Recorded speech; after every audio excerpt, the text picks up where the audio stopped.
Buenos días. Vamos a tomar hoy el Evangelio de San Lucas, en el capítulo 7, versos del 1 al 10. En aquel tiempo, cuando Jesús terminó de hablar a la gente, entró en Cafarnaúm. Había allí un oficial romano que tenía enfermo a punto de morir a un criado muy querido. Cuando le dijeron que Jesús estaba en la ciudad, le envió a algunos de los ancianos de los judíos para rogarle que viniera a curar a su criado. Ellos, al acercarse a Jesús, le rogaban encarecidamente, diciendo: merece que le concedas ese favor, pues quiere a nuestro pueblo y hasta nos ha construido una sinagoga. Jesús se puso en marcha con ellos.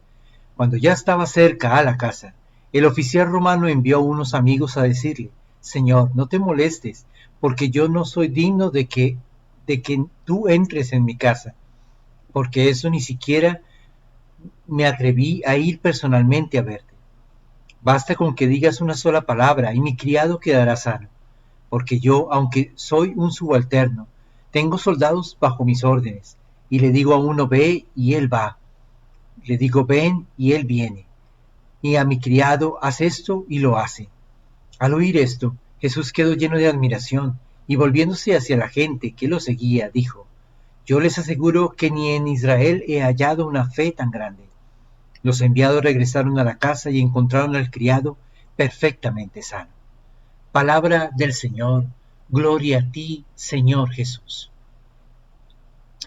En la misa, antes de recibir la comunión, decimos: Señor, yo no soy digno de que entres en mi casa, pero una palabra tuya bastará para sanarme. Esta frase está tomada del fragmento evangélico de la liturgia del día de hoy, cuando el centurión manda decirle a Jesús que tiene un siervo enfermo: Señor, no te molestes, no soy yo quien para que entres bajo mi techo. Por eso tampoco me creí digno de venir personalmente. Dilo de palabra, y mi criado quedará sano. No podemos continuar repitiendo esta palabra sin conocer lo que la motivó y hacer nuestros los sentimientos que la han inspirado. Hoy se nos ofrece la ocasión para hacerlo. El militar del Evangelio de hoy es el modelo de esto. Fijémonos que no es la primera vez que esto acontece en el Evangelio. Los militares nunca han gozado de buena fama. Y en el Nuevo Testamento encontramos 3 centuriones, y cada uno de ellos con un papel muy positivo. El centurión de hoy, el que al pie de la cruz le dice que en verdad este era el Hijo de Dios. Y el centurión Cornelio, el primer pagano admitido en la iglesia que encontramos en el libro de los Hechos de los Apóstoles. En el texto de hoy, vemos cómo los ancianos y los judíos le ruegan a Jesús que cure al criado del centurión, diciéndole: merece que se los concedas porque tiene afecto a nuestro pueblo y nos ha construido una sinagoga. Un pagano que construye una sinagoga para los hebreos, unos hebreos que interceden a favor de un pagano, y un maestro que, conmovido y admirado, hace lo que se le pide. En particular, hay que notar la sensibilidad del centurión pagano, y para evitar una situación embarazosa, insta a Jesús a no molestarse yendo personalmente a su casa, y reconoce la autoridad de Jesús, que sin duda solo con decirlo es suficiente. ¿De qué manera el centurión llega a esta profunda y maravillosa conclusión? Esto es quizás de lo más interesante del texto de la liturgia del día de hoy. El centurión reconoce que, a pesar de su puesto tan importante dentro del ejército romano, posee un poder limitado, está sometido y vive bajo una disciplina. Y si le dice a un soldado ve, él va, y a otro ven y él viene. ¿Cuánto más Jesús, con el poder ilimitado que posee, puede decirle al esclavo cúrate, y él se va a curar? En suma, hay una profesión de fe en la autoridad y en el poder absoluto de Jesucristo, una respuesta anticipada a la declaración del mismo Cristo cuando dice: se me ha dado poder en el cielo y en la tierra. El centurión habría entendido por una divina inspiración lo que Jesús se esforzaba en vano en hacerle entender a todos los discípulos: que en él estaba el Padre mismo, quien se manifestaba y actuaba, dando dado que él hacía siempre lo que le agradaba a Dios, ya que nadie puede realizar milagros si Dios no está con él. Y es de ahí que viene su autoridad, de que Él es el mismo Dios encarnado. De esta reflexión podríamos concluir que toda autoridad humana, y más aún en la Iglesia, se funda en la sumisión a Dios. Quien manda debe ser el primero en obedecer. No se haga nada sin tu permiso, escribía San Ignacio de Antioquía al obispo San Policarpo. Pero tú no hagas nada sin el permiso de Dios. Al oír esto, Jesús se admiró de él, y volviéndose a la gente que lo seguía, dijo: os digo que ni en Israel he encontrado tanta fe. ¿Qué hay tan especial en la fe del centurión que merece la admiración del mismo Jesucristo? Vamos a detallar 4 características de la fe del centurión que me gustaría que meditaras durante todo este día, y sobre todo las tuvieras en cuenta cuando en la misa dices las palabras del centurión. La fe de este hombre es una fe desinteresada. La fe de este hombre es una fe genuina. La fe de este hombre es una fe absoluta. Y la fe de este hombre es una fe humilde. En primer lugar, es una fe desinteresada, pues el centurión no pide un milagro para sí, y ni siquiera para un familiar suyo, ni para un esclavo, sino para un esclavo, en un tiempo como aquel. Esto es un hecho más único que raro y revela la gran humanidad de este hombre. Aunque no faltan ejemplos en la antigüedad sobre relaciones admirables y profundas entre el patrón y el esclavo, nunca un patrón se hubiera sentido empujado a hacer lo que hace aquí el centurión por uno de sus esclavos. La fe no es nunca tan pura y desinteresada como cuando está puesta al servicio de otros e intercede por los demás. La fe mira a los demás, no solamente hacia Dios.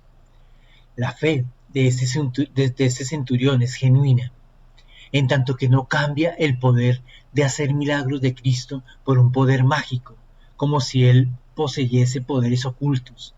Lo ve más bien como la manifestación natural de su ser, de su comunión con Dios, una distinción para tener siempre presente cuando se habla de milagros y de poderes especiales. La fe de este hombre es absoluta. Según el centurión, Jesús puede mandar a distancia usar una sola palabra. No hay límites para su acción.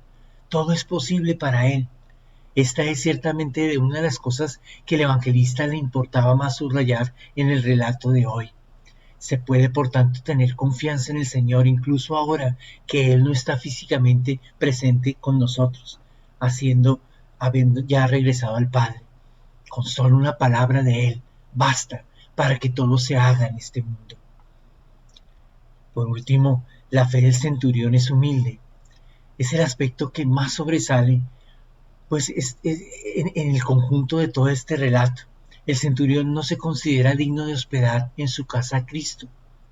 Cuando llega el Señor a su casa, Él no sale a echarle en cara todo lo que ha hecho por el pueblo hebreo, a decirle: mire, Señor, es que yo le construí una sinagoga al pueblo, yo he hecho muchas cosas por el pueblo, usted por favor haga algo por mí.